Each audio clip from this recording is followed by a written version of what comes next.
I'm Valentina Figuera Martinez. I work with the Global Forest Coalition, an active member of the Women's Caucus, and we are in Panama participating in the SBSTTA-27 meeting. Today is the closing plenary. We have 3 days of negotiations.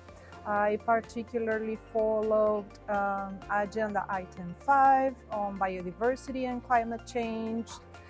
And I could say that in general, the process has not been as positive, let's say, as we would expect, because several elements that we were demanding in the key messages of the caucus were deleted during the negotiation, although inclusions and references to include women and youth as part of the right holders during some sort of specific paragraphs were also included, but several substantive elements that we were demanding are not there anymore, which is concerning. And one of them is the need to include transformative change, which is one of the concepts that has been brought up by the IPBES assessment,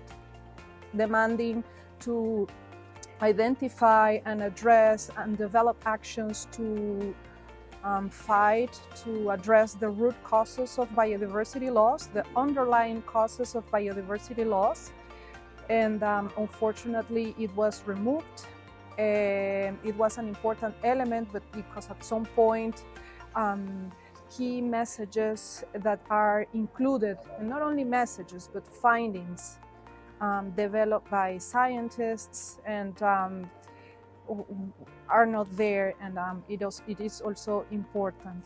Another element of concern was language related to biodiversity offsets, nature-based solutions, and other market-based approaches in terms also of the policy coherence, because the objective was also to try to build synergies, at least in the language of the decision, with the Climate Convention and other Rio conventions. Apparently, there's no appetite to include those specific references. Last night, what we saw is that they had a more favorable position to just highlight the Rio conventions.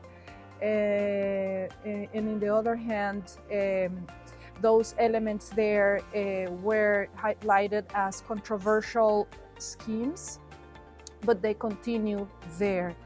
And of course, it's important to continue documenting the impacts. Actually, one of the paragraphs that was deleted, which also caused concern regarding this decision, was a request to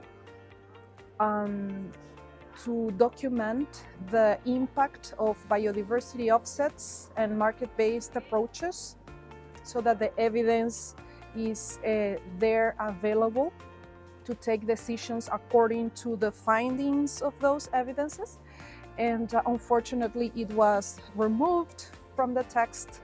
Nevertheless, we are still here fighting for right-based approaches, for gender-responsive approaches. Perhaps is not the best outcome, but I can ensure you all that we have a good team of experts and people that are really working hard to push for more inclusive language and to defend the rights of girls, women, indigenous peoples, local communities and youth, and also seeing towards COP17 in Armenia.